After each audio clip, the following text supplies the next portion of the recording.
ನಮಸ್ತೆ ವೀಕ್ಷಕರೇ, ಸುದ್ದಿ ನ್ಯೂಸ್ ಬುಲೆಟಿನ್ಗೆ ಸ್ವಾಗತ. ನಾನು ರೇಖಾ ಸುಭಾಷ್.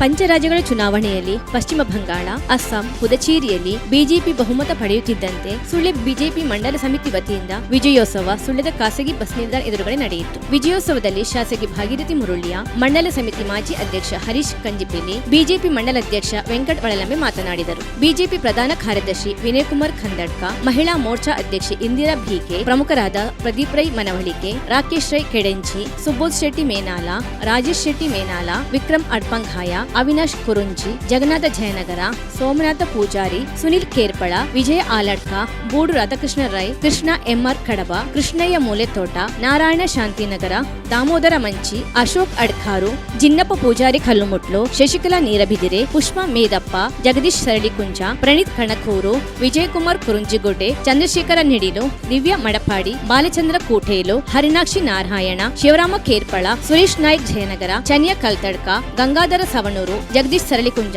ಮೊದಲಾದವರಿದ್ದರು.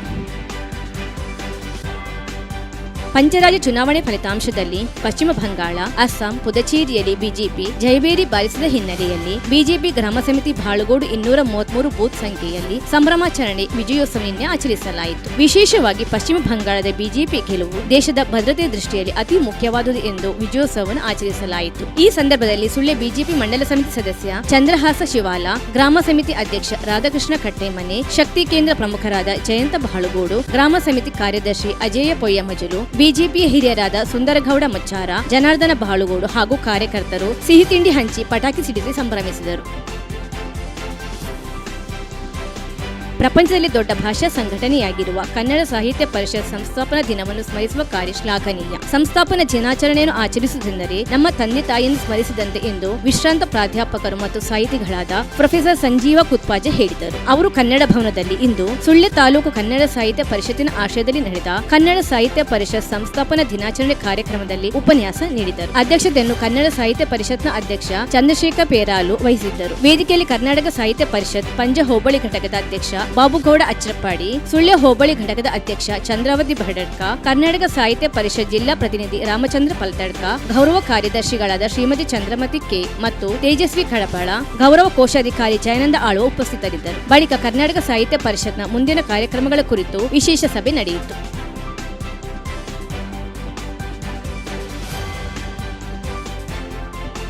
ಸುದ್ದಿ ನ್ಯೂಸ್ ಬುಲೆಟಿನ್ ಈಗ ಪುಟ್ಟ ವಿರಾಮ.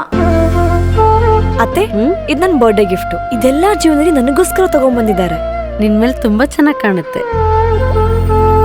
ಇದು ತುಂಬಾ ಚೆನ್ನಾಗಿದೆ ಅಲ್ವಾ? ತುಂಬಾ ಚೆನ್ನಾಗಿದೆ.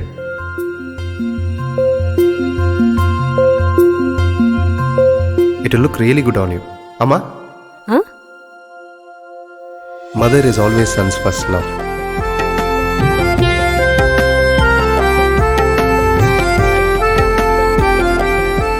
ಪ್ರತಿ ಪೀಳಿಗೆಯ ಪ್ರೀತಿಯ ಮಳಿಗೆ ಜಿಎಲ್ ಆಚಾರ್ಯ ಜ್ಯುವೆಲರ್ಸ್.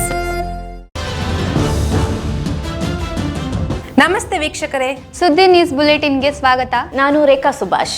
ನಾನು ದಯಾನಂದ ಕೊರತೋಡಿ. ನಾನು ಪ್ರಜ್ಞಾ ಸಾಲ್ಯನ್ ಕಿರ್ಪಳ. ನಾನು ಯಶ್ವಿತ್ ಕಾಳಮನೆ. ನಾನು ಜಯಶ್ರೀ ಕೊಯ್ಗೋಡಿ. ನಾನು ಶಿವಪ್ರಸಾದ್ ಆಲಿಟಿ. ನಾನು ಪೂಜಶ್ರೀ. ನಾನು ದುರ್ಗಾ ಕುಮಾರ್ ನಾಯರ್ಕೆರೆ.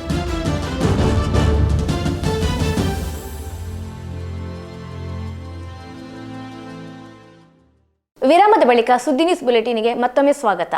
ಸುಳ್ಯ ಶ್ರೀ ಶಾರದಾ ಪದವಿ ಪೂರ್ವ ಕಾಲೇಜಿನ ಪ್ರಾಂಶುಪಾಲರಾಗಿ ಸೇವೆ ಸಲ್ಲಿಸಿ ನಿವೃತ್ತರಾದ ಕೆ ದಯಮಣಿ ಅವರಿಗೆ ಬೀಳ್ಕೊಡುಗೆ ಸಮಾರಂಭ ಅಮೃತ ಭವನ ಕಲಾಮಂದಿರದಲ್ಲಿ ಇಂದು ನಡೆಯಿತು. ಕಾಲೇಜಿನ ಆಡಳಿತ ಮಂಡಳಿಯಾದ ದಕ್ಷಿಣ ಕನ್ನಡ ಗೌಡ ವಿದ್ಯಾಸಂಘ, ಶ್ರೀ ಶಾರದಾ ಪದವಿ ಪೂರ್ವ ಕಾಲೇಜು ಮತ್ತು ಶ್ರೀ ಶಾರದಾ ಪ್ರೌಢಶಾಲೆ ವತಿಯಿಂದ ಸನ್ಮಾನಿಸಿ ಗೌರವಿಸಲಾಯಿತು. ಸಮಾರಂಭದ ಅಧ್ಯಕ್ಷತೆಯನ್ನು ವಹಿಸಿದ್ದ ದಕ್ಷಿಣ ಕನ್ನಡ ಗೌಡ ವಿದ್ಯಾಸಂಘದ ಅಧ್ಯಕ್ಷ ಧನಂಜಯ ಅಡ್ಪಂಗಾಯ ಅವರು ಕೆ ದಯಾಮಣಿ ಹಾಗೂ ಪತಿ ಉಮೇಶ್ ಮಳವೀಲು ಅವರನ್ನು ಸನ್ಮಾನಿಸಿದರು. ಗೌಡ ವಿದ್ಯಾಸಂಘದ ಪ್ರಧಾನ ಕಾರ್ಯದರ್ಶಿ ಡಾಕ್ಟರ್ ರೇವತಿ ನಂದನ್, ನಿರ್ದೇಶಕರಾದ ಶ್ರೀಮತಿ ತಂಗಮ್ಮ, ಜಯರಾಮ ಚಿಲ್ತಡ್ಕ, ಶ್ರೀ ಶಾರದಾ ಪದವಿ ಪೂರ್ವ ಕಾಲೇಜಿನ ಪ್ರಾಂಶುಪಾಲೆ ಸ್ವರ್ಣಕಲಾ ಎಎಸ್, ಪ್ರೌಢಶಾಲೆಯ ಪ್ರಾಂಶುಪಾಲೆ ಭಾರತಿ ವೇದಿಕೆಯಲ್ಲಿ ಉಪಸ್ಥಿತರಿದ್ದರು.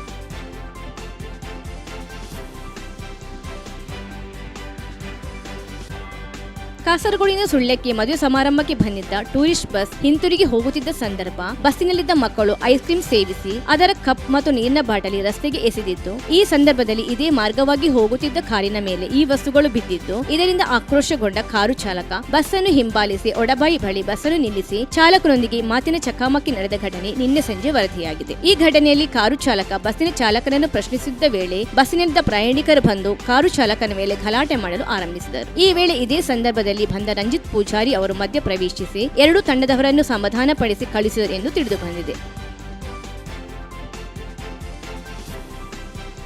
ಚೆಸ್ಕಾಂನ ಮಡಿಕೇರಿ ಶಾಖೆಯಲ್ಲಿ ಪ್ರಭಾರ ಸಹಾಯಕ ಇಂಜಿನಿಯರ್ ಅರಂತೋಡು ಗ್ರಾಮದ ಬೆದ್ರುಪಣೆ ಪ್ರವೀಣ್ ಕುಮಾರ್ ಫನತ್ತಿಲ್ಲ ಇಂದು ಮುಂಜಾನೆ ಅಸೌಖ್ಯದಿಂದ ಮಂಗಳೂರಿನ ಖಾಸಗಿ ಆಸ್ಪತ್ರೆಯಲ್ಲಿ ನಿಧನರಾದರು.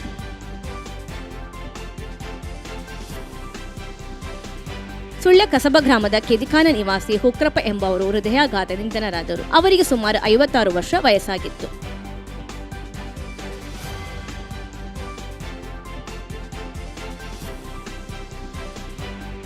ಇದು ಇವತ್ತಿನ ನ್ಯೂಸ್ ಬುಲೆಟಿನ್. ನಿರಂತರ ಸುದ್ದಿ ಅಪ್ಡೇಟ್ಸ್ಗಳಿಗಾಗಿ ನೋಡ್ತಾ ಇರಿ ಸುದ್ದಿ ನ್ಯೂಸ್ ವೆಬ್ಸೈಟ್.